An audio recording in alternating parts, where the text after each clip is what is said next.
Did you know that people and companies can have an interest in a property and it not be recorded? That's crazy insane. I didn't know that when I got started. So think about this. Somebody could pop up and say, hey, I've got a X number percent interest in this property. You're listening to 5 Hour Real Estate Week, where you'll learn to consistently buy real estate in only 5 hours a week. So if you're ready to invest in real estate, achieve financial freedom, and own the lifestyle you deserve, even with your job, this is the show for you. Now, here's your host, Mike Butler. Okay, hello, and welcome to the 5 Hour Real Estate Week podcast. And today's topic is something that you might not have a clear understanding of, because I sure didn't when I got started. And let's talk about title insurance. So you probably heard of it, but I tell you what, I was a very, very lucky person with what I have experienced, especially in the beginning when I got started. So keep in mind, here I am working my full-time job as doing the long-term undercover investigations. And so I was buying a lot of houses. You know, my goal was to buy 100 rental houses a year while working my full-time job. So I'm at a closing with my real estate attorney at the time, who was Hank, and bless his heart, he passed last year. And so I'm buying a house, say 123 Main Street, and we're going through the closing papers. The seller's there, I'm there, he's there. And he says, Mike, do you want to buy title insurance? And I look at him, I'm like, Hank, why do I need title insurance? Because you should have already checked all this out. And if something wrong with the title, well, then I'm going to come after you because you didn't do your job right. And he looked at me and just shook his head. And so I went on. And so in the beginning, I didn't buy title insurance because I thought it was cost too much. So anyway, lo and behold, as I buy more properties and more properties, I decided, you know what? I need to go to real estate school. And all of the mentors that coached me over the years, they all had their broker's license. And so I wanted to get my real estate license, not so I could be a real estate agent and do listings and all that garbage. I hate doing that. I won't do that. Never have, never will. Okay. And so I wanted to go to real estate school so I could get my license so that it would give me a trump card when I'm dickering with other real estate agents, because then I would be entitled to half the commission, so to speak. And so that's why I went to real estate school. Well, lo and behold, that was the best thing I ever did. And when I went to real estate school, my jaw dropped on the stuff that I learned that I had no clue of. No guru, no teacher, no coach, no mentor is going to teach all that stuff. So for example, when it comes to title insurance, there's two types. You got owner's title and you got lender's title. Now, what is it and how does it work? Well, title insurance, for the owner's title policy, it protects you.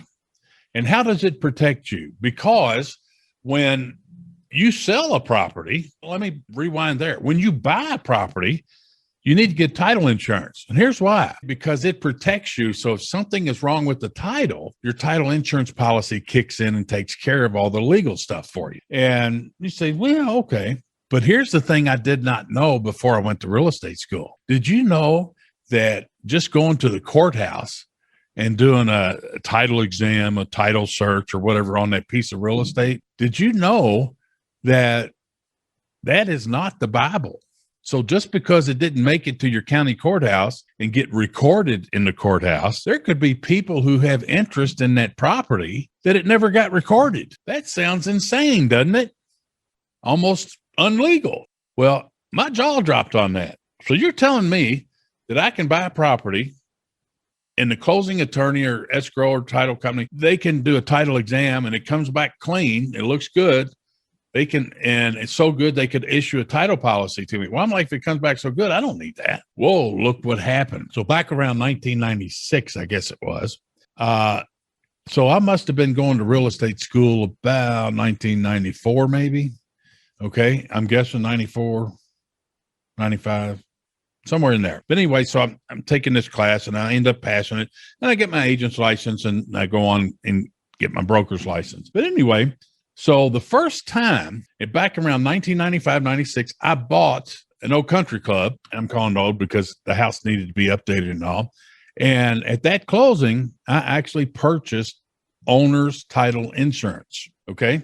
came back clean. And I bought this from the executors. It was a friend of mine's grandmother's house. And this friend of mine's mom was actually selling the house because she was appointed the top dog of that estate.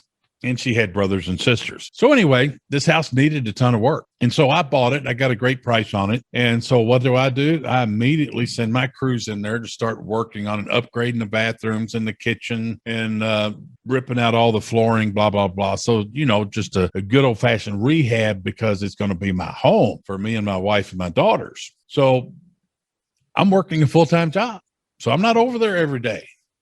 Well, my painter, after we get a lot of the upgrades done, my painter was Ron Roof. Never forget this. And he says, "Hey, Mike, there were some folks tramping around through here today, and they had clipboards and cameras, and they's taking stuff. I didn't say nothing to them because I thought you sent them over for some reason." Well, anyway, here's what happened. So I bought the house, and I'm going to guess a month later, about that maybe, when he's over in there painting, it's almost all done. And here comes these people through there.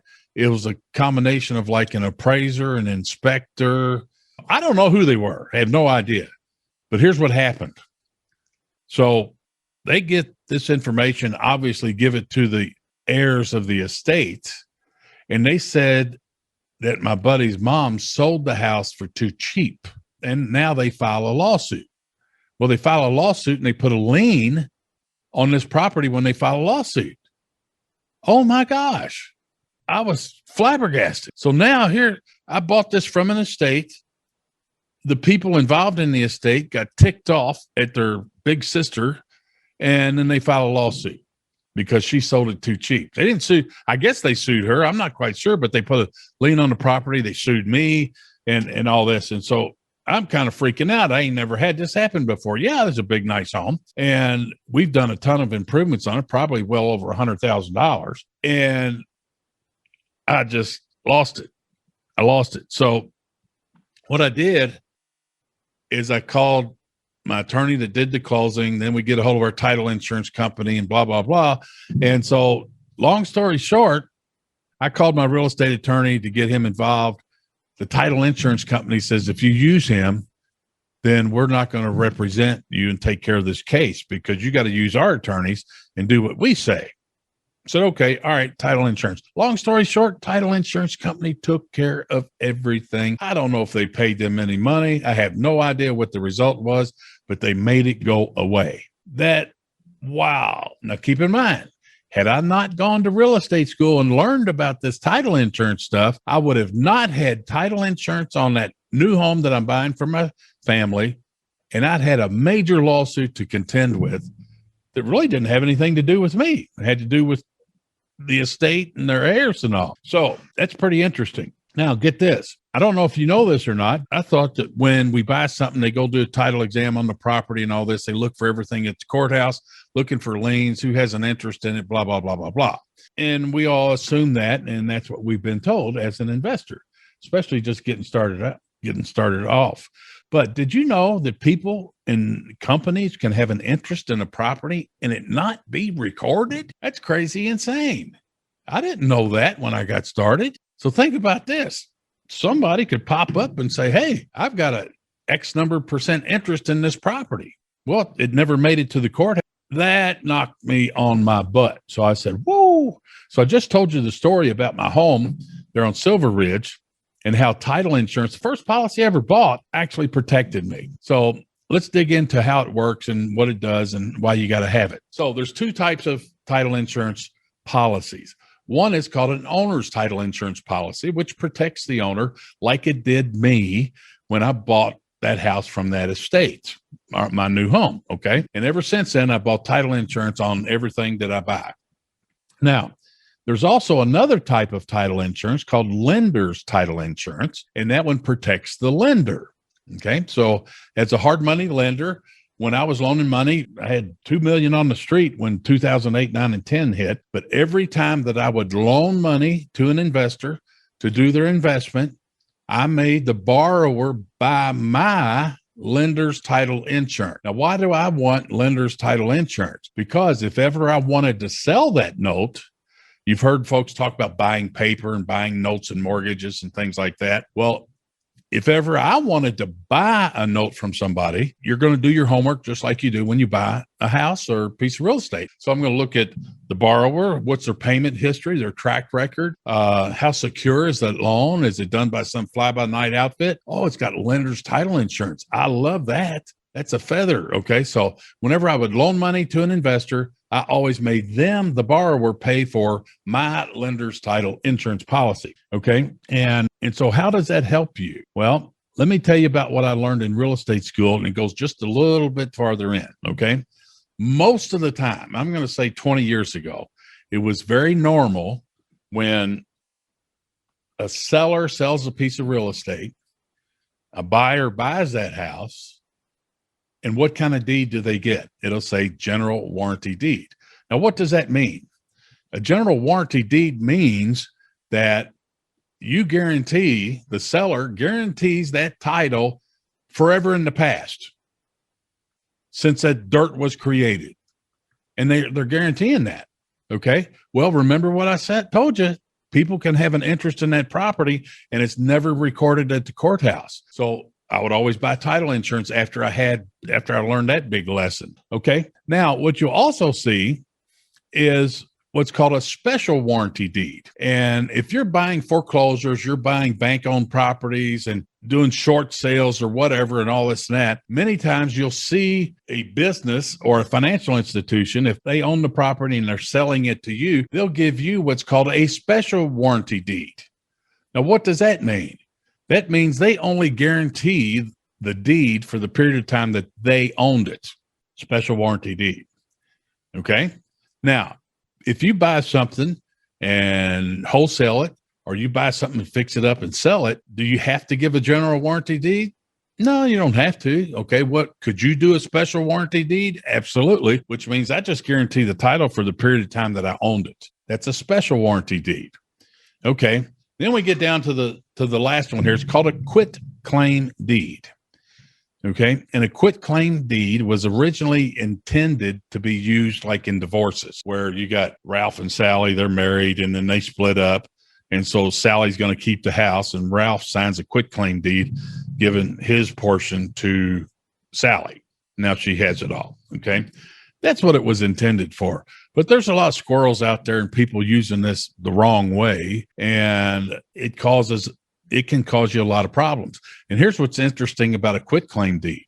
I live in Louisville, Kentucky, and we got several bridges that cross over to Canada. And what I could do is I could sell you my interest in one of those bridges by doing a quitclaim deed.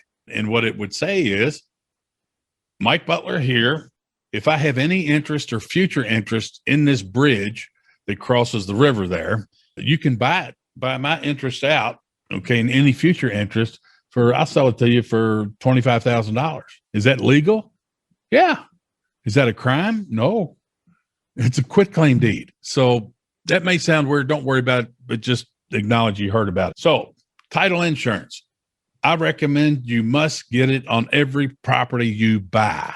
Okay, because there can be skeletons in the closet on this property that never make it to the county courthouse and never gets recorded, but yet those are still legal, and those unrecorded things have an interest in the property that will cloud your title big time. So always get title insurance. That wraps this one up. See you on the next one. Glad you joined us for another episode of 5 Hour Real Estate Week. The best thing you can do now is put this information to action. To help you get started, Mike created a free resource for you called How to Buy 50 Houses a Year, Even with Your Job. Download it now by going to mikebutler.com/50 houses. And we'll see you on the next episode.